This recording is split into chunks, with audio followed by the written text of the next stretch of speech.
Karena di dalam kebaikannya dia menuntun kita kepada Selasa yang baru. Pada bulan yang baru ini, bulan yang ke-10. Ya, sebentar lagi kita akan merayakan hari, satu-satunya hari yang terbesar dalam alam semesta ini, yaitu hari di mana Allah menjadi manusia karena cintanya kepada kita, karena perhatiannya untuk menjadikan kita menjadi ahli waris dari kerajaan sorga. Dia tidak bisa berseru dari sorga mengatakan, aku mencintai kamu, aku mencintai kamu. Omong kosong itu. Tapi cintanya itu diterjemahkan dalam karya nyata. Dia menjadi manusia. Kepada jemaat Filipi dikatakan tidak menganggap kesetaraan dengan Allah itu merupakan hak yang harus dipertahankannya. Tapi dia mengosongkan dirinya. Dari apa dia mengosongkan dirinya? Supaya jangan salah. Karena yang berbahagia ialah yang memelihara firman Tuhan. Jangan salah-salah dalam firman Tuhan. Kalau salah-salah dalam firman Tuhan tidak berbahagia itu. Kalau dikatakan mengosongkan dirinya, dari apa? Dari kemuliaannya, dari kekayaannya, dari ketuhanannya. Begitu. Nah, itulah yang sesat itu. Karena waktu dia menjadi manusia, dia tetap Tuhan. Dia tidak mengosongkan dirinya dari ketuhanannya, tapi dari kemuliaannya yang dipuja-puja di sorga, dari kekayaannya yang mempunyai segala sesuatu, menjadi orang yang sangat miskin, lahir di desa yang miskin, dari orang tua yang miskin. Ya, supaya jangan salah ibu-ibu. Ya, jadi semuanya itu dilakukannya hanya dengan satu tujuan, supaya kita bisa menikmati kemuliaannya, bisa menikmati keagungannya, tapi juga bisa menikmati kekayaannya. Dari kemiskinannya kita dijadikan menjadi kaya, ya. Dari kehinaannya kita dijadikan menjadi mulia, menjadi anak Tuhan, kan? Wakil presiden yang sekarang anak presiden yang sudah lengser pun bangga kali dia. Yesus kita itu tidak pernah lengser.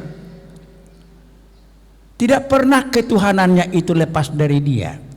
Jadi kalau ibu mengatakan, aku anak Allah, engkau anak Allah, kita semua anak Allah. Adakah itu di sini yang membuat segala ketakutan, yang membuat segala keraguan, yang membuat segala rasa sakit yang kita rasakan karena kita sakit? Ya, tapi bersama dengan dia kemudian kita bisa mengalami itu dengan sukacita. Jadi mengalami penyakit bukan dengan keluhan-keluhan, aduh bagaimana dia, aduh, tapi mengalami dengan sukacita. Oke, sekarang anak-anak Tuhan, kita akan belajar mengenai gereja.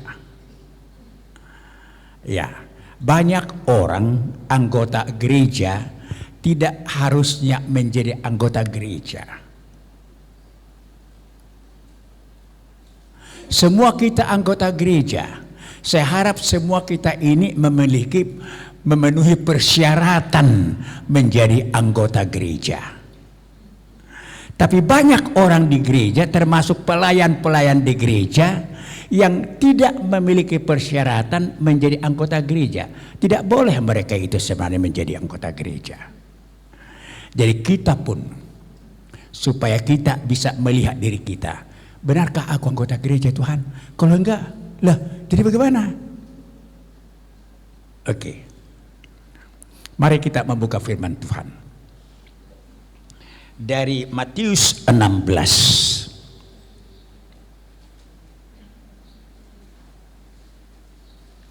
Kita baca mulai ayat 15 sampai dengan ayat yang ke-18. Ya, hanya 4 ayat ya. Matius 16 ayat 15 sampai dengan ayat yang ke-18. Oke, mari kita baca bersama-sama dengan suara yang mantap ya.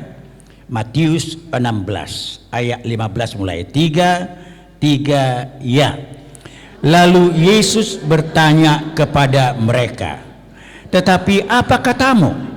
Siapakah aku ini?" Maka jawab Simon Petrus, "Engkau adalah Mesias, Anak Allah yang hidup." Kata Yesus kepadanya, "Berbahagialah engkau Simon bin Yunus, sebab bukan manusia yang menyatakan itu kepadamu, melainkan Bapa-Ku yang di sorga.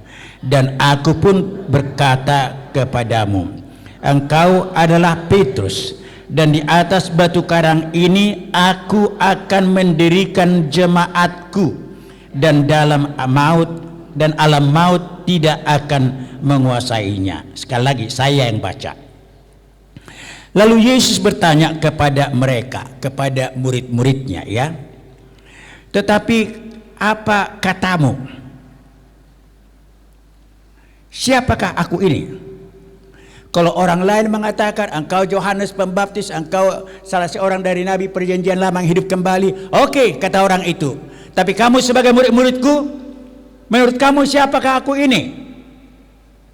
Lalu ayat 16, maka Simon Petrus penjala ikan itu yang telah meninggalkan jala dan perahunya itu, ya, jawab Simon Petrus, "Engkau adalah Mesias." Mesias, raja yang diurapi. Ya. Engkau adalah raja yang diurapi, Mesias. Tapi bukan hanya itu, Anak Allah yang hidup. Daud diurapi juga menjadi raja, raja yang diurapi. Salomo raja yang diurapi, tapi mereka bukan anak Allah yang hidup. Tapi yang satu ini yang ada di hadapan mereka adalah anak Allah yang hidup. Dan anak Allah itu walaupun manusia yang sangat hina, lahir di Bethlehem, tapi dia adalah Mesias, raja yang diurapi. Lalu kata Yesus kepadanya, hebat juga ya, kepada pribadi Tuhan bicara.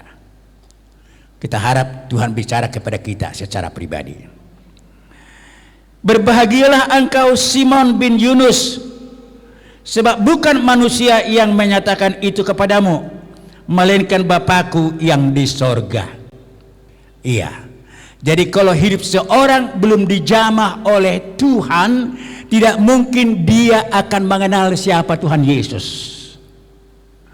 Hanya kalau Allah menjamah hati manusia, Allah memperkenalkan anaknya itu kepada manusia, maka manusia baru bisa mengenal siapa Allah. Jadi kita mengenal Allah bukan karena belajar-belajar dari sana, bukan. Tapi karena Allah melalui rohnya yang kudus berbicara kepada kita, memakai firman Tuhan yang tertulis ini mengatakan kepada kita bahwa Yesus itu ialah Mesias, raja yang diurapi, dan anak Allah yang hidup. Dan itulah sumber kebahagiaan. Maka Yesus mengatakan, cari dulu kerajaan Allah dan kebenarannya. Yang lainnya itu igil-igil, itu tambah-tambahan, itu harta, kekayaan, hamoraun, hagabeon, hasangapon, dan semuanya itu igil-igil. Semua yang diutamakan manusia itu embel-embel dibandingkan dengan pengenalan akan siapa Yesus itu. Oke, jadi yang siang malam menggarap di sana supaya harta banyak, mengumpul emas di bank ini dan itu segala macam, tidak ada artinya karena itu embel-embel. Dan itu pun akan bisa kita miliki karena ditambahkan. Semuanya itu akan ditambahkan kepadamu kalau kamu sudah menjadi anggota kerajaan Allah. Siapa rupanya raja kerajaan Allah itu? Yesus Mesias itu. Jadi kalau dia sudah menjadi milik kita, berbahagialah. Lalu Yesus mengatakan ayat 18 itu, aku berkata kepadamu, engkau adalah Petrus, artinya batu karang, dan di atas batu karang ini aku akan mendirikan jemaatku, dan alam maut tidak akan menguasainya. Jadi kita lihat Petrus itu bukan nama aslinya. Nama aslinya si Simon. Tapi karena dia percaya kepada Tuhan, lalu Tuhan Yesus memberikan nama baru kepada dia, Petrus. Artinya batu karang, batu mamak. Batu yang tidak akan bisa bergeser, tidak bisa pecah, dan tidak bisa berubah. Nah, karena apa? Karena dia diberikan nama baru itu karena sudah mengenal siapa Yesus itu. Ya. Oke. Dan dikatakan di atas batu karang itu akan kudirikan jemaatku. Jadi gereja yang dikatakan di sini jemaat adalah rencana Tuhan untuk mendirikan di bumi ini, tapi gereja akan hanya bisa didirikan Tuhan di bumi ini lewat orang yang mengenal siapa Yesus.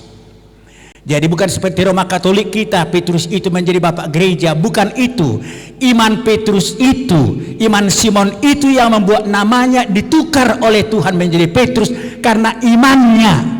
Maka di atas dasar orang yang beriman karena pengenalan akan siapa Yesus, di situ Tuhan akan mendirikan. Lewat dia Tuhan akan mendirikan gerejanya. Oke. Tapi jemaatnya di sini dikatakan. Oke, jadi kalau topik kita pada saat ini yaitu mengenai gereja. Ya, definisi dari gereja. Itulah dulu kita lihat apa yang dimaksud dengan gereja. Karena istilah gereja itu tidak ada di dalam perjanjian lama dan perjanjian baru. Di dalam perjanjian lama dikatakan umat Tuhan. Memang ada sinagoge di desa-desa, di kampung-kampung, tempat peribadahan, perkumpulan umat Tuhan. Dan ada bait Allah satu saja di Yerusalem, di mana orang minimal sekali setahun atau 2 kali setahun datang ke sana dari kampung-kampung mereka, dari desa mereka, bahkan dari luar negeri, karena mereka sudah menjadi warga kerajaan yang lain yang bukan kerajaan Israel, datang beribadah. Tetapi supaya mereka beribadah setiap Sabtu, ya, setiap Sabtu ada surau, bahasa Arabnya lah itu.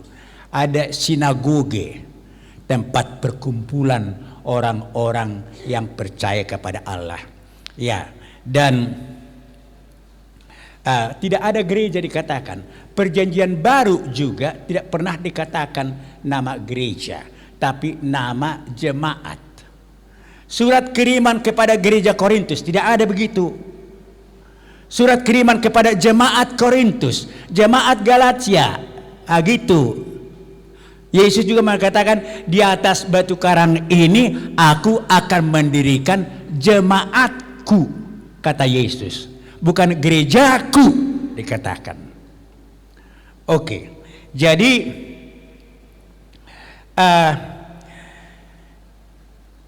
perjanjian lama dan perjanjian baru tidak memakai kata gereja, tapi jemaat. Ya, perjanjian baru itu ada polis namanya. Polis itu artinya kota. Jadi polisi itu polisi dari kata polis itu. Polis itu kota, polisi penjaga kota, penjaga manusia di kota supaya manusia sejahtera. Jadi kalau jumpa sama polisi atau anakmu jadi polisi, ingat ya, kau penjaga kota kau. Ya, jadi di setiap kota ada jemaat. Ya, Jemaat di Efesus, itu di kota Efesus. Jemaat Filipi di kota Filipi itu. Jemaat Kolose di Kolose itu. Jemaat Galatia di Galatia itu. Korintus di kota Korintus. Roma di kota Roma. Dan jemaat-jemaat ini secara organisatoris tidak ada hubungan satu dengan yang lain.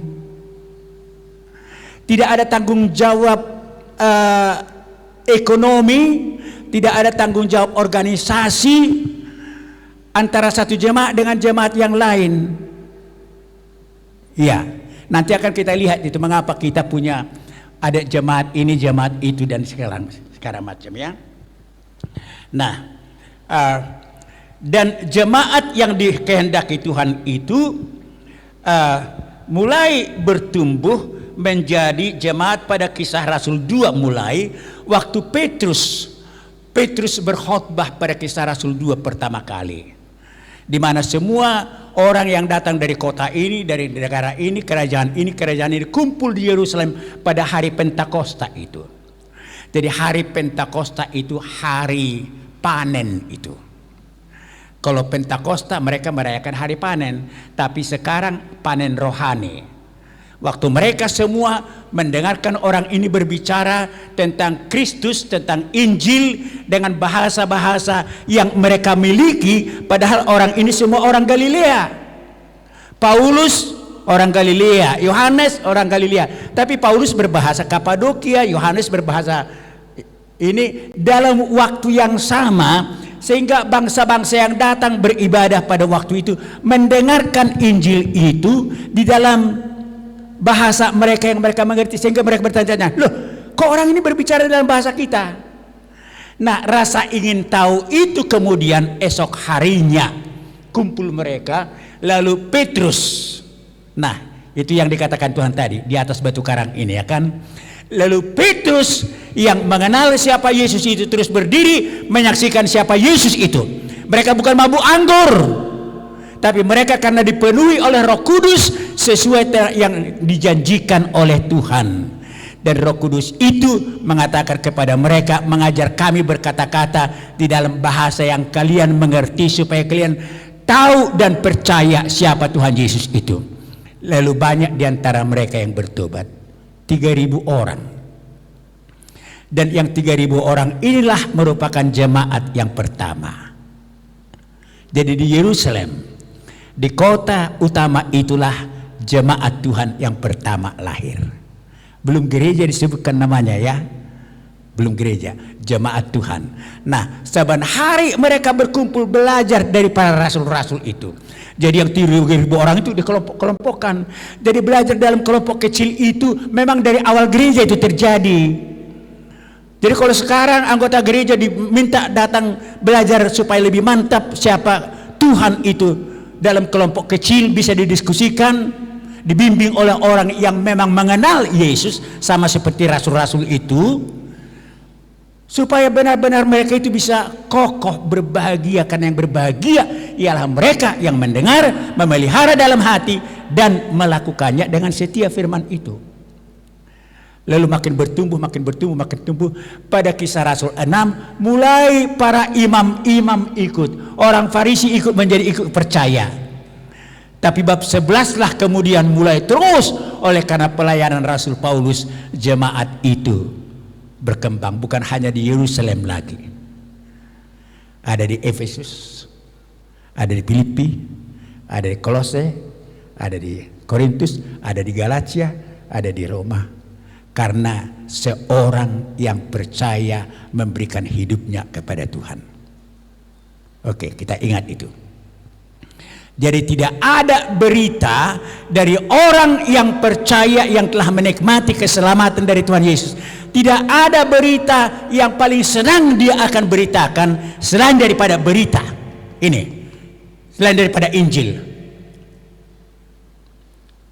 Injil yang terindah wajib ku nyatakan, Injil elok mengherankan, Injil yang beri hidup, Injil elok yang mengherankan, Injil yang beri hidup.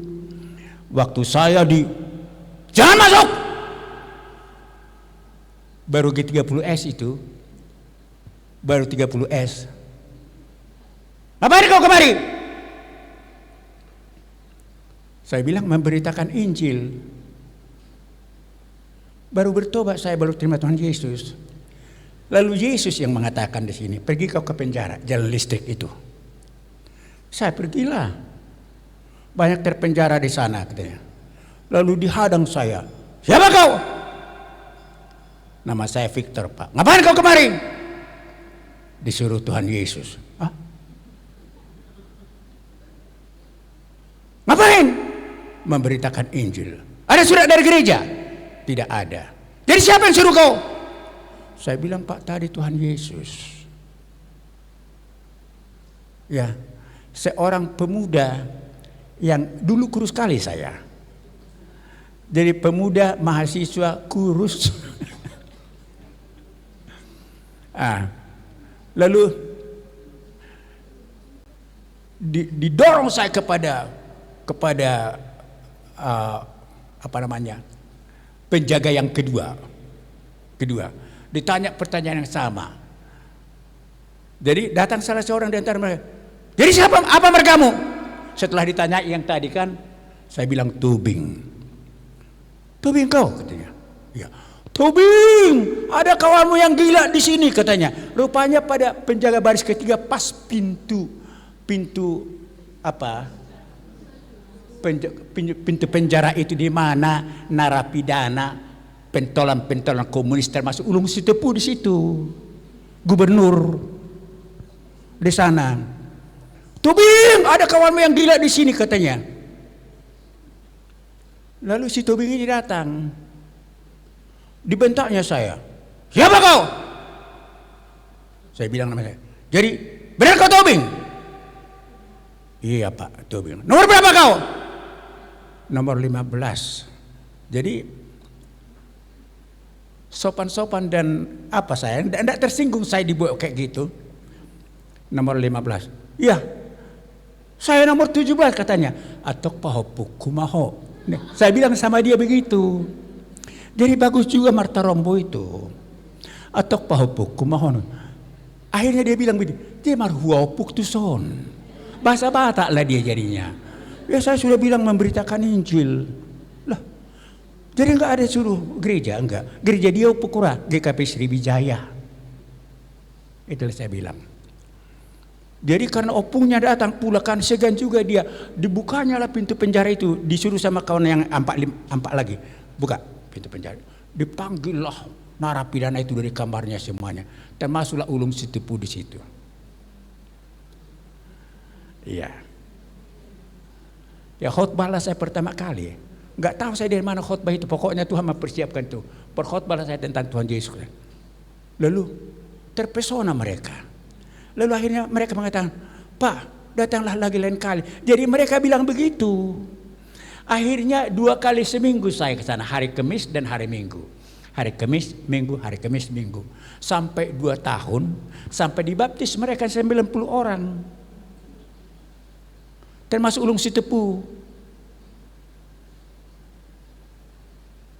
Iya.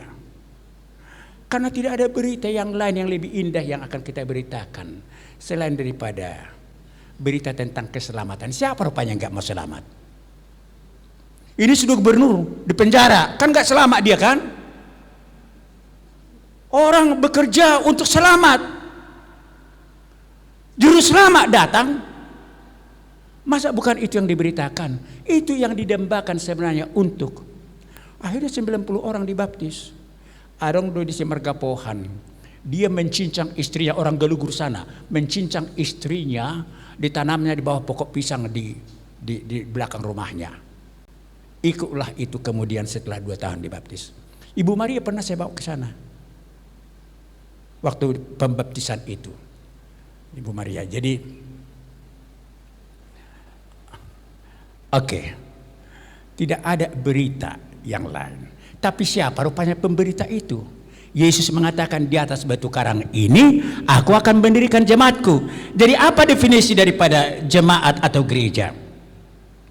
Ya, jemaat atau gereja itu adalah perkumpulan atau komunitas orang-orang percaya. Enggak, didengarkan aja ibu-ibu ya. Nanti saya akan ketik itu, minggu depan akan dibagi sama ibu. Supaya perhatian kemari semuanya. Oke. Jadi perkumpulan atau komunitas orang-orang percaya yang telah dipanggil oleh Allah keluar dari dunia untuk menjadi pengikut Kristus.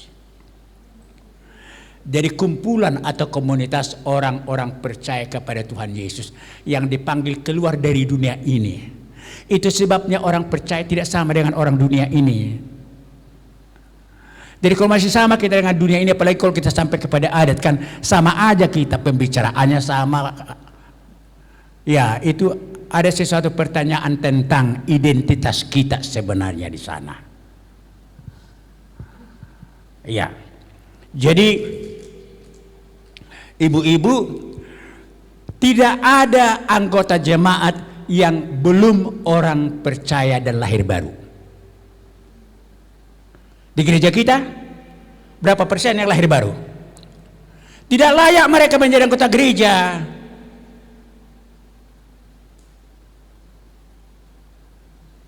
Karena gereja adalah kumpulan komunitas orang-orang percaya yang dipanggil Allah keluar dari dunia ini yang penuh dengan dosa ini, yang dikuasai oleh setan ini, keluar dari sana karena Tuhan manggil, dan mereka menjadi komunitas yang percaya kepada Tuhan Yesus.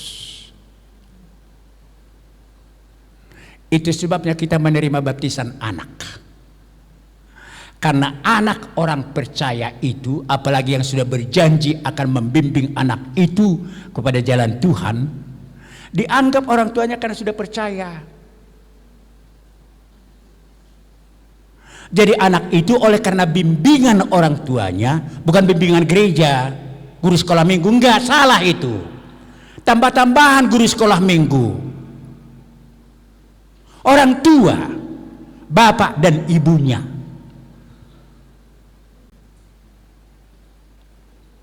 Jadi kalau suatu ketika ada ibu datang kepada saya mengatakan, Tubing, Roma Johor tujuh name tong. Ajalah anakku itu masuk ke gereja, katanya, anak gadisnya. Kalau di rumah aja dia, siapa yang melihat dia? Kalau di rumah aja anak gadisnya itu, siapa yang akan melihat dia? Lalu saya bilang sama ibu itu, Inang, aisi hurama bang gereja gabi tempat pameran burung asadi berek kalak. Agak keras juga itu ya. Jadi kalau orang tidak suka bersekutu di gereja, datang kepada jemaat beribadah, itu merupakan pertanda diragukan keimanannya.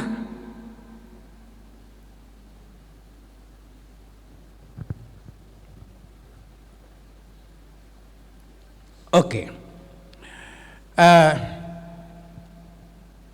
Jemaat itu kalau di dalam bahasa aslinya, bahasa Yunani disebutkan eklesia. Keluar. Jadi umat yang dipanggil keluar dari dunia, masuk ke dalam satu komunitas yang baru karena iman kepada Tuhan Yesus Kristus. Ya, itu eklesia. Dalam bahasa Ibraninya itu Knesset dan atau Kehita. Knesset atau Kehita itu sama artinya. Jadi kumpulan orang-orang yang dipanggil keluar dari dunia ini menjadi umat Tuhan, yang tidak anak Tuhan menjadi anak Tuhan. Ya. Jadi mereka anggota gereja atau anggota jemaat adalah orang-orang yang mengakui Tuhan Yesus Kristus sebagai Tuhan dan juru selamatnya. Oke. Jadi yang percaya adalah patahnya percaya. Porsia doh, porsia. Padahal selalu tidak mau menuruti apa yang dibilang, ya kan? Ya, percaya porsia itu artinya rela mempercayakan hidup. Itu arti percaya. Jadi kalau percaya tapi tidak rela mempercayakan hidup kepada yang dipercaya itu bukan orang percaya itu. Jadi kalau kita mengatakan au porsia di debata Jehovah, au porsia di Yesus Kristus, au porsia di Todi Perbadia, berarti kita mengatakan aku rela mempercayakan hidupku seutuhnya, yang kupikirkan, yang kurasakan, yang kumiliki di dalam hatiku, semua kupercayakan kepada Dia, karena Dia yang sanggup untuk menolong saya, membahagiakan saya. Jadi dipanggil dari luar, eklesia, ya kumpulan orang-orang yang mengakui Tuhan Yesus Kristus sebagai Tuhan dan Juru Selamat. Jadi banyak ibu-ibu Maria, setelah di Ibu Maria dia baru anggota gereja. Padahal dari lahir dia sudah anggota HKBP atau GKP kan, tapi belum anggota gereja dia. Anggota organisasi is okay. Tapi gereja bukan organisasinya. Gereja bukan gedongnya. Itu siapa kalau dalam bahasa Inggris, kalau ditanya where are you going? Kemana kau pergi? Kalau dijawab I'm going to church. I'm going to church. Saya pergi beribadah ke gereja. Itu maksudnya. I'm going to church. Tapi kalau dikatakan I'm going to the church, pakai artikel the church itu artinya gedongnya yang mau dikunjungi. Mau kulihat dulu gedongnya itu berapa besar, indahkah di dalam. Where are you going? I'm going to the church. Gedongnya yang mau dilihat. Tapi I'm going to church, beribadah kepada Tuhan. Jadi beda orang yang going to church dari yang going to the church.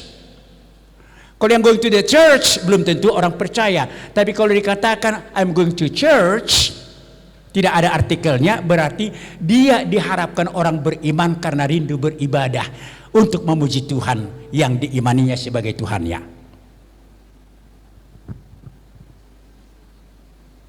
Iya.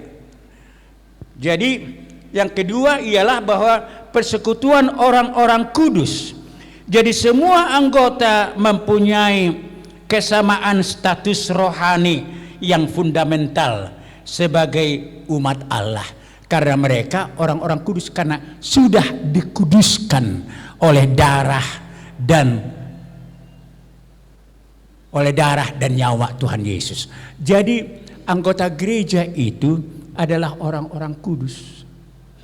Jadi kalau tidak percaya kita bahwa kita sudah dikuduskan, diampuni, sejauh timur dari barat Engkau membuang dosaku, Engkau tak perhitungkan kesalahanku. Jadi hamuak kedainang ibotokku. Kalau pengalaman lamamu yang banyak, yang macam-macam itu masih terus di sini, berarti kau belum menikmati, belum merdeka kau dari pengalaman itu. Tapi kalau kau ingat pun itu, tapi tidak ada bekasnya di sini, jumpa ibu dengan laki-laki yang pernah mengecewakanmu sampai 3 kali sehingga kau tidak jadi menikah dengan dia, jumpa sekarang, tidak akan ada sedikit sakit hati lagi dengan dia. Karena apa? Sudah diampuni Yesus semuanya. Lebih jauh dari tubir laut Engkau membuang dosaku. Adakah yang lebih membahagiakan daripada penuh hidupku dengan kesalahan ini tapi sekarang merdeka? Karena bukan orang yang mengampuni kita, pengampunan itu dari Tuhan. Itu sebabnya dikatakan Yesus, apapun yang kamu lakukan kepada orang yang kecil ini, melakukan kepadaku. Jadi kalau orang memperlakukan kita begini, memperlakukan Tuhan, jadi Tuhan yang akan berhadapan dengan mereka. Makanya Yesus mengatakan, pembalasan adalah hakku. Jadi sama kita semua adalah orang-orang yang sudah menikmati pengampunan Tuhan. Ya. Sudah menikmati pengampunan Tuhan. Itu anggota gereja. Sudah dikuduskan oleh Tuhan. Yang ketiga, mereka semua bersaudara dalam iman. Ya, mereka bersaudara. Dalam Yesus kita bersaudara. Kan itu kan? Mulai di luar sana kamu, paribat tu doh ni memang pariban lah menurut adat ya kan. Tapi bersaudara. Kalau sudah sama-sama, memang anggota gereja yang kudus dan am itu. Karena gerejanya bukan gedongnya, gerejanya bukan organisasinya. Nanti kita lihat mengapa banyak sekte, ya kan? Oke. Jadi yang berikutnya bahwa gereja itu adalah tubuh Kristus. Kristus sebagai kepala, nanti ayat-ayatnya akan saya berikan ya. Minggu depan dibagi ya. Kristus sebagai kepala dan anggota jemaat semuanya adalah tubuh Kristus. Jadi tubuh Kristus ini ada tangan, ada kaki, ada mata, dan itu semuanya diperintah oleh kepala. Lihat ke sana mata, lihat ke sana, dilihatnya ke sana kan, gitu kan. Mulut, katakan begini, dikatakan mulut, bukan. Semua diperintah. Jadi kalau Yesus kepala gereja, dia yang mengatur hidup kita. Itu sebabnya 1 Korintus 12 itu masing-masing kita diberikan karunia yang berbeda, sama seperti tubuh kita ini. Enggak sama apa yang dikerjakan tangan ini dengan yang dikerjakan kaki. Enggak sama pekerjaan tangan ini daripada kuping, mata, dan masing-masing beda. Tapi mereka semua yang berbeda itu satu di dalam satu tubuh. Tidak pisah-pisah. Ya kan? Coba misalnya kalau mata kita buta, ini masih berfungsi semua. Kan susah semua ya kan? Begitu. Jadi kita semua tidak harus mempunyai tugas yang sama. Ada penyanyi, karena memang karunia bernyanyi diberikan Tuhan kepada dia. Ada pengkhotbah, tidak bisa nyanyi dia tapi berkhotbah karena memang Tuhan memberikan karunia berkhotbah. Ada pendoa dan yang lain-lain. 1 Korintus 12. Tapi semua anggota tubuh Kristus itu harus berfungsi dengan benar karena tunduk kepada kepala Kristus. Kristus yang mengatur. Tadi pagi bagaimana? Siapa yang berpikir kita mengatakan dak pola laut Maria song na mendung. Saya pun merasa ini, tapi akhirnya aku pakailah jas queen kan. Saya bilang ya dingin ya, agak dingin. Supaya keren juga lah sedikit. Iya. Tapi siapa yang mengingatkan saya? Tuhan yang mengingatkan. Pakai jas kau, kan ada jasmu. Dingin. Kau kurang sehat. Memang saya kurang sehat. Tadi makanya ditanya, kok Amang pakai jas? Dingin kan? Padahal saya yang merasa dingin. Dia yang mengatur kita. Padahal sudah Mami sudah lihat, sudah kusediakan batikku mau kupakai hari ini. Tapi enggak jadi kupakai itu jadinya. Jadi ini kukeluarkan. Terpaksa tadi pagi-pagi menggosoklah saya kan. Merapikan, mau dipakai. Karena Tuhan senang dengan kecantikan. Diingat itu. Kalau ibu mau pangkas rambut, tanya, cocokkah ini untuk saya? Kalau ibu jahitkan baju, pilih warnanya cocokkah ini untuk saya, potongannya cocokkah? Tuhan senang dengan kecantikan. kerapian. Itu sebabnya Tuhan mengatakan harus memelihara termasuk tanam-tanaman, pekarangan semua.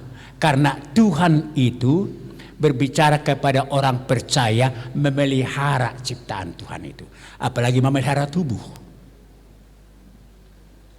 Ya. Jadi bukan sekedar supaya keren-kerenan, bukan begitu. Tidak harus mahal pakaiannya. Maka saya tidak kurang setuju juga. Hari Selasa depan kita warna ini ya, Selasa berikutnya warna ini ya. Harus beli-beli baju terpaksa kan. Jangan sampai begitu. Ada memang masanya sekali-sekali barangkali perlu juga. Karena bagus juga kalau apa ya kan. Tapi yang penting Tuhan senang dengan kerapian, dengan kecantikan. Maka di gereja tidak harus pakai baju mahal. Tidak harus ke salon ibu dengan ke gereja dulu harus keluar 300.000 kan? Hanya untuk rambut itu. Belum pakaiannya, belum.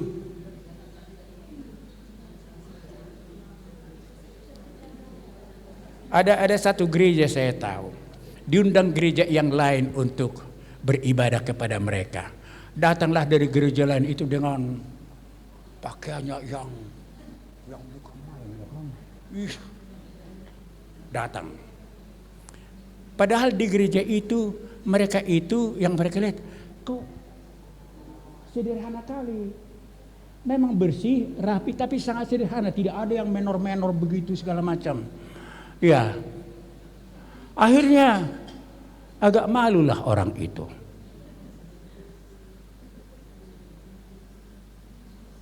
Ya. Karena semua diatur oleh kepala. Yesus adalah kepala gereja dan kita anggotanya, diaturnya semuanya. Dan tidak ada anggota yang tidak berfungsi. Jadi kalau ada orang yang mengatakan dirinya pengikut Kristus, anggota gereja yang sudah percaya, tapi tenang-tenang aja nggak berbuat apa-apa, datang pulang, itu belum tentu orang percaya, anggota gereja. Jadi hamu kadainang ibaw toko, suku kamu pengurus. Ahadonan yang benokku. Kalau kurang tahu apa talentanya, dicoba ditanya kawannya. Karena kadang-kala kawan kita lebih tahu. Mula martangnya kau puang soal nasing doba. Mungkin karuniamu dikasih Tuhan ialah berdoa.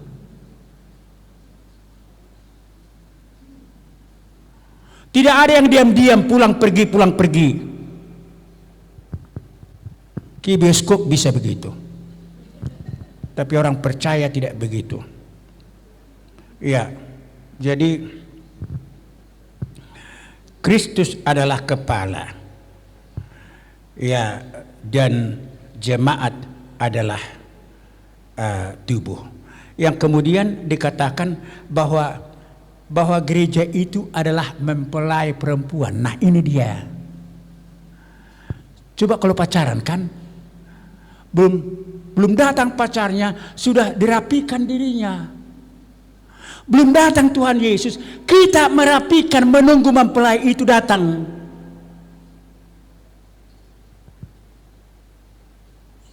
Iya. Jadi hidupnya secara jasmani dan secara rohani diperhatikan mempelai perempuan. Iya. Makanya dalam perumpamaan itu ada yang tidak mempersiapkan diri minta minyak kepada orang yang bersiap-siap. Datang punya minyak, enggak cukup dengan sama kamu. Iya, artinya masing-masing orang percaya itu harus mempersiapkan diri. Kapan Tuhan Yesus datang? Tidak harus datang dia untuk mengambil kita sekaligus semua, ya kan? Tapi mungkin saya akan dipanggil lusa. Siapkah saya? Ada yang akan dipanggil minggu depan. Siapkah? Artinya kapan pengantin laki-laki itu datang, mempelai laki-laki itu datang? Karena cintanya maka dia datang. Jadi mau mati kita, tak anggap kemalangan itu karena cinta Tuhan itu kepada orang percaya. Dijemputnya mempelai laki-laki, mempelai perempuan itu. Oke, ini anakku ini sering agak, Dedi ini keras sekali apa katanya. Jadi salah nangis kalau ada yang meninggal katanya kawan kita. Nggak salah juga lah kan. Ada juga sedihnya berpisah dari orang yang sangat kita kasih. Alai unang mengadungi. Jangan mengadungi seperti orang yang harus kita ingat bahwa kalau kita, hidup kita ini di tangan Tuhan. Berapa lama lagi kita hidup berarti Tuhan mengatakan masih ada tugasmu. Karena aku ini mengetahui rancangan-rancangan apa yang ada pada aku mengenai kamu. Ya, rancangan damai sejahtera bukan rancangan kecelakaan. Jadi kalau sudah selesai rancangan Tuhan itu kita lakukan, dipanggillah kita. Itu kita katakan meninggal, ya kan? Kalau masih hidup, itu tempoh hari sudah kanker stadium berapa, sekarang sudah sehat kali itu aku ini. Berarti masih ada tugas yang masih harus dilakukan oleh itu menurut Tuhan. Dari penyakit disembuhkan. Dari penyakit kita ke dokter bukan karena takut kali mati, bukan itu. Bukan hidup orang percaya kayak gitu. Kan yang berbahagia bersama dengan Yesus kan gitu kan. Masa mempelai laki-laki datang takut mempelai perempuan. Aku enggak mau. Kan aneh itu. Jadi banyak orang anggota gereja ini yang aneh-aneh.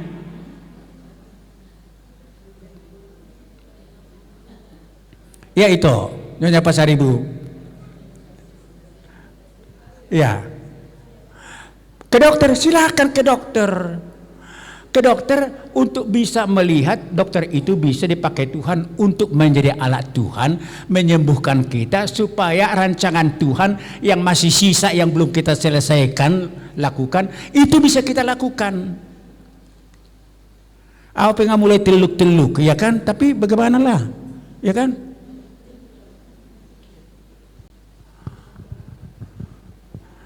Iya. Jadi gereja itu kumpulan dari mempelai perempuan bagi Kristus. Kita mempelai perempuan. Jadi siapa yang paling kita rindukan rupanya? Itu sebabnya mempelai itu sebelum menikah pun mereka, mempelai laki-laki itu tidak menyeleweng di luar sana. Mempelai perempuan juga tidak punya pacar cadangan di sana. Ya kalau ini enggak datang ya yang ini. Enggak, itu bukan begitu. Jadi jangan mengatakan lilin dompet Tuhan Yesus datang suka-sukanya hidup. Itu bukan sikap anggota gereja. Mempelai perempuan itu selalu menjaga dirinya supaya menarik, cantik, setia, menantikan mempelai laki-laki itu datang. Itu kita. Ya. Dan kita keluarga Allah. Aku anak Allah, engkau anak Allah, kita semua anak Allah. Aku anak Allah, engkau anak Allah, kita semua anak Allah. Tapi nggak bisa dinyanyikan semua anggota gereja itu. Kalau anggota gereja itu tidak semua anak Allah. Harus yang lahir baru. Itu sebabnya belum marede saya katakan itu di rumah. Karena kami sering membuka lagu-lagu Billy Graham dan timnya itu. Kok laki-laki yang tua, laki-laki yang muda sambil nyanyi, kok bisa nangis-nangis? Orang barat itu paling sulit nangis, kalau laki-laki ya terutama. Tapi kalau mereka nyanyi, aduh. Jadi lain orang Kristen anak Tuhan bernyanyi daripada saya pemimpin kur di gereja, kur Immanuel kami. Saya sering katakan, kalau kita nyanyi bukan untuk kemuliaan Tuhan, tidak ada gunanya. Aku tidak mau memimpin kur kalau bukan untuk Tuhan kita menyanyi. Jadi kalau untuk Tuhan harus memberikan suara yang terbaik. Jadi agak rewel juga saya sebagai pemimpin.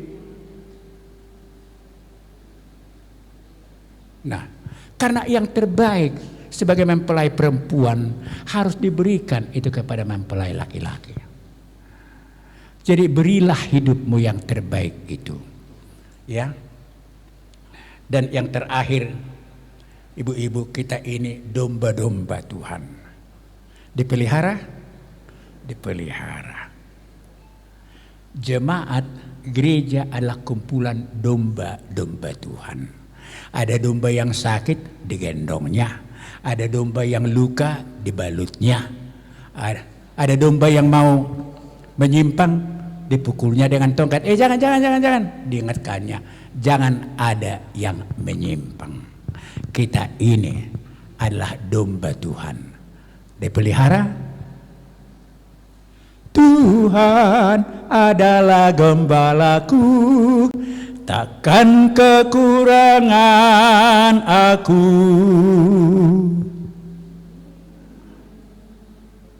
Datang istri saya mengatakan, narga cabin mek puang, narga cabin nah. Baru belanja. Ai ahad itu hori hamuniku, narga cabi puang katanya. Dia membaringkan daku di padang yang berumput hijau. Itu gereja. Domba Tuhan dipelihara oleh Tuhan. Jadi yang berikutnya itu mengenai tugas gereja. Ada 5 hal. Ya, tugas gereja. Liturgi. Apa yang dimaksud dengan itu? Liturgi itu tujuannya pengudusan umat dalam ibadah lewat pujian, lewat doa dan sakramen. Jadi kalau ada ibadah anak Tuhan, tidak ada pujian, tidak ada doa, dan tidak ada sakramen baptisan sama perjamuan kudus, itu bukan gereja. Ya. Jadi kalau kita nyanyi di sini bukan hanya sekedar jolomare de mehita, bukan begitu. Memang kita ini adalah gereja. Bahagian daripada gereja dan yang kudus dan am itu. Gereja yang kudus dan am itu hanya satu. Hanya satu gereja, hanya satu mempelai perempuan bagi Yesus. Hanya satu kumpulan domba bagi Yesus.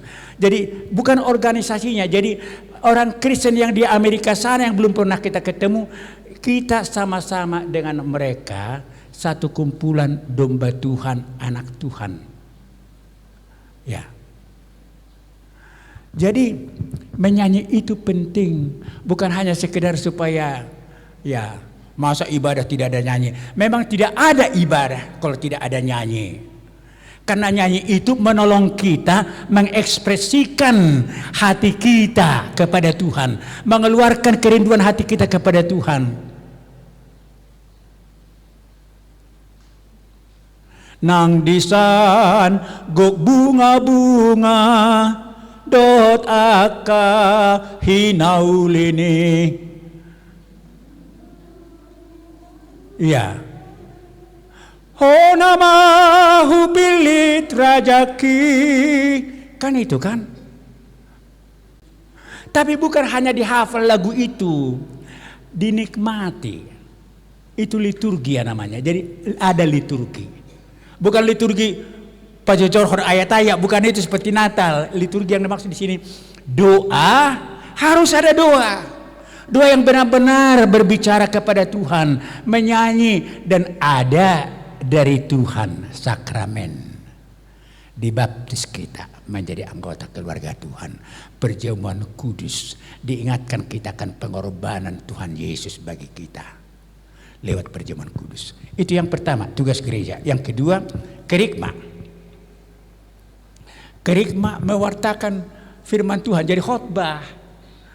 Di dalam ibadah harus ada khotbah, harus ada nyanyi, harus ada doa, harus ada sakramen, dan kemudian harus ada pemberitaan firman. Itu kerikma namanya di dalam ibadah. Nah, kemudian ada koinonia. Koinonia itu pemeliharaan hidup persaudaraan. Ya, persekutuan. Koinonia, bersaudara kita karena sama-sama anak Tuhan. Oke, lalu ada diakonia, melayani dengan apa yang bisa kita perbuat, ya kan, menolong orang yang yang sakit, menolong orang yang berkekurangan secara materi dan yang lain. Diakonia. Dan kemudian marturia. Marturia itu kalau ada khotbah itu di gereja, tapi marturia itu kepada orang yang belum percaya, menyampaikan firman Tuhan kepada orang yang belum percaya supaya mereka bisa menjadi golongan umat Tuhan, anggota gereja. Ya. Jadi jangan itu gereja kami Mahua, bukan begitu-gitu aja.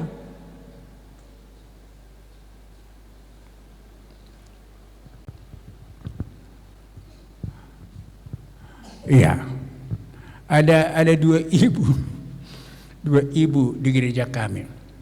Pak Tubing masuk Mahua Tukuru Immanuel katanya, sudah agak kuamati ibu ini, agak kuamati. Jadi saya bilang, dak boleh nang, mau lihat dak boleh doh biar, dak boleh doh tuh tukur nami. Ku bilang begitu.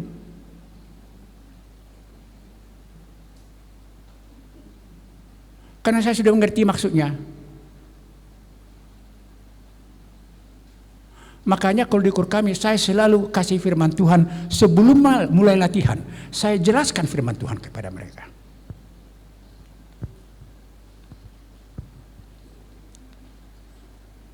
Ya, kalau berdoa, siapa yang suka rela berdoa, itu saya bilang.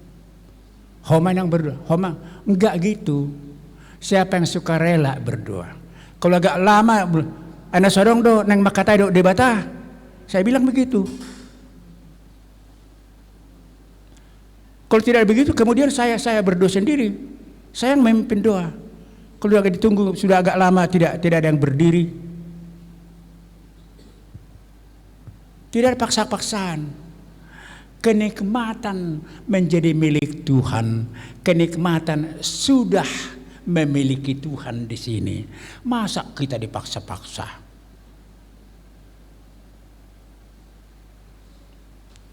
Oke. Nah sekarang yang terakhir, mengapa sekte banyak? Kalau kita berbicara mengenai ini, kita harus bedakan bidat, sekte, dan denominasi. Tiga hal ini, ya. Jadi munculnya perbedaan-perbedaan itu ialah oleh karena penafsiran yang sering berbeda tentang firman Tuhan. Roma Katolik dengan Matius 16 tadi menafsirkan bahwa Petruslah yang menjadi bapak gereja sedunia. Maka Santo Petrus di Roma itu gereja mereka. Padahal bukan itu. Karena iman Petrus itu yang dihargai Tuhan, bukan Petrusnya pribadi. Iman yang dimilikinya karena mengenal Tuhan Yesus. Di atas imanmu inilah aku dirikan gerejaku. Jadi bukan di atas orangnya. Kan berbeda kan? Jadi apa yang dimaksud dengan bidat? Bidat ialah kumpulan orang yang mengatakan dirinya Kristen tetapi memiliki ajaran yang secara fundamental menyimpang dari Alkitab.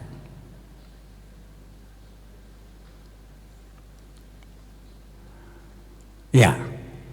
Bisakah orang yang mati, orang Kristen yang mati didoakan supaya ke surga? Bisa? Ada gereja kalau Katolik itu kan api parpita-pitaan, dibakar Tuhan sikit-sikit, lama-lama menjadi kudus, bisa masuk surga. Bisakah sakramen menyelamatkan orang? Bukan acara sakramennya yang menyelamatkan orang. Sakramen memang penting untuk mengingatkan orang tentang apa yang dilakukan. Tapi bukan acara sakramennya itu. Berbahagia lupa sempat do perjamuan kudus Bapak Kon sebelum meninggal katanya. Seakan-akan karena perjamuan kudus itulah bapaknya ke surga. Dan netusan melulu bapaknya, nggak ngerti kita hidup bapaknya itu bagaimana waktu masih hidup. Lalu karena sempat diberikan sakramen, boleh diberikan sakramen kepada orang sakit? Boleh, karena bisa saja Roh Kudus bekerja di dalam hati orang itu waktu dia mendengarkan firman itu. Jadi waktu dia sakit itu dia akhirnya membuat keputusan di dalam hatinya menerima Tuhan Yesus sebagai Tuhan dan Juru Selamatnya. Yang tadinya waktu sehat tidak ada itu sama dia. Jadi bisa juga sakramen itu menolong orang sadar. Tapi bukan sakramennya itu yang menyelamatkan. Sakramen itu dipakai Roh Kudus untuk menyadarkan orang itu akan siapa dia, sehingga dia membuat keputusan menerima Tuhan Yesus dalam hidupnya. Makanya boleh sakramen dilakukan. Tapi kalau sudah noloh majalo rotion, padahal memang sudah begitu dia nafasnya satu-satu. Bagaimana itu? Jadi kalau ada yang sakit, kalau belum parah kali sakitnya, panggil pendeta sakramen. Masih dia bisa mendengarkan, mengerti, dan memahami apa yang dikatakan oleh pendeta. Jadi kadang-kadang kan keluarga berkelahi kan, tajum apa kita panggil pendeta untuk memimpin sakramen, katanya kan. Berkelahi abangnya sama adiknya. Dia maksud bapak ini mau mati rupanya. Seakan-akan kalau dipanggil sakramen karena mau mati sudah. Sudah suka kau bapak ini mati rupanya ya. Sakramen kau bilang. Kan sudah salah kali. Jadi jangan begitu. Justru waktu sehat, mulai sakit, dipanggil pendeta, tidak apa-apa. Oke, jadi contohnya aja begini. Kelapa sama buah jeruk sama-sama buah, ya kan? Tapi apa persamaan kelapa dengan jeruk? Sama-sama buah memang, sama-sama bisa dimakan. Kelapa juga enak ya kan? Air kelapa enak, jeruknya juga enak, manis. Ya. Jadi orang tapi kelapa tidak akan pernah bisa menjadi jeruk, dan jeruk tidak akan pernah bisa menjadi kelapa. Beda. Bidat itu sama seperti kelapa, tidak mungkin menjadi jeruk.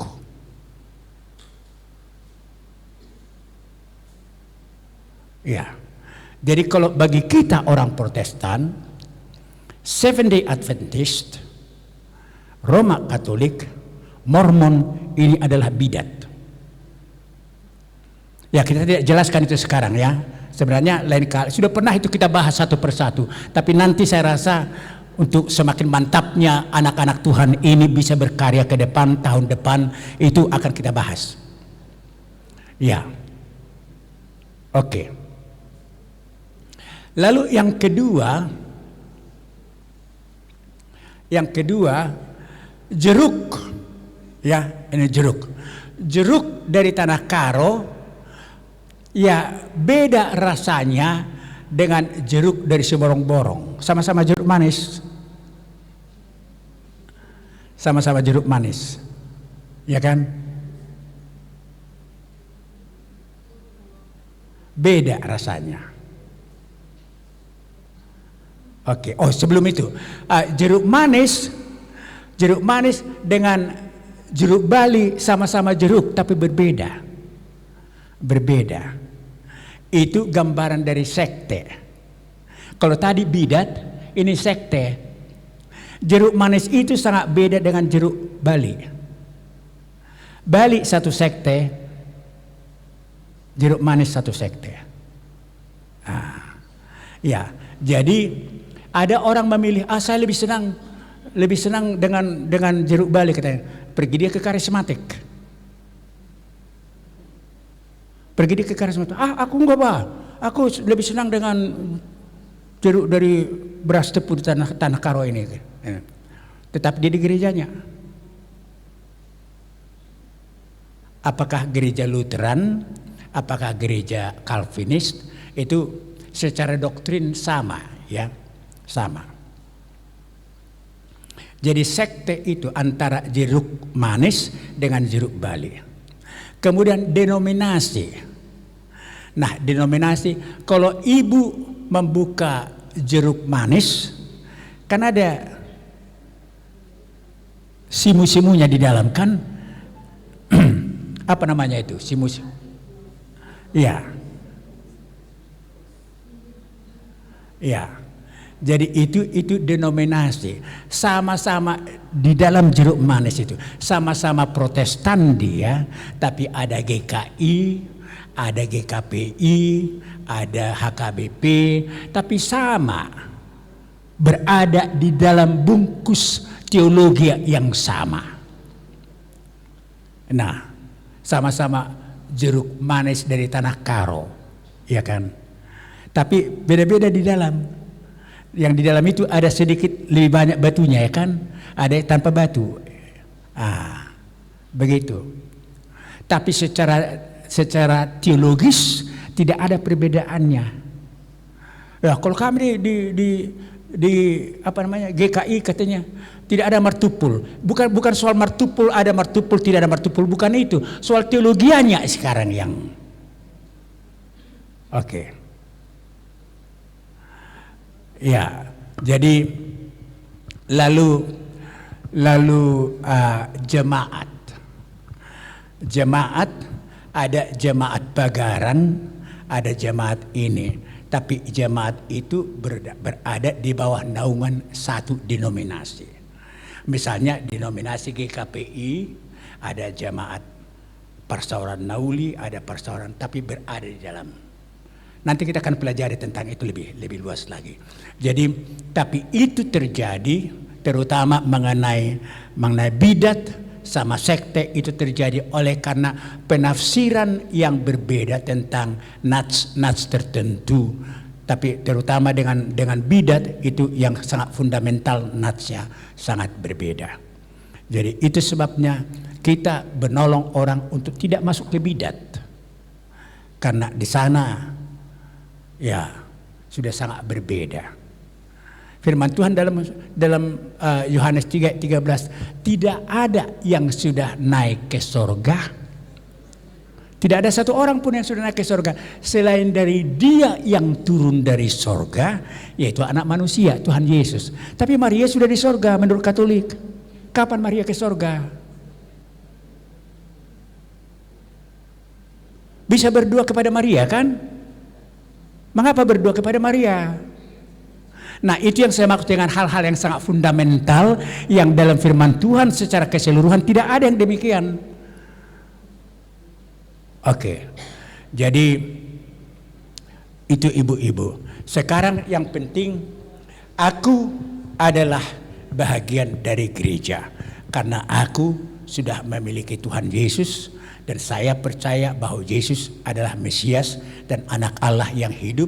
Dan saya sudah diampuni, saya sudah diselamatkan, saya anak Tuhan, saya mempelai perempuan bagi Yesus. Saya bagian daripada domba gembalaan Tuhan Yesus.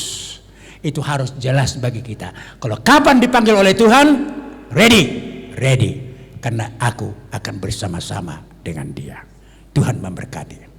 Amin.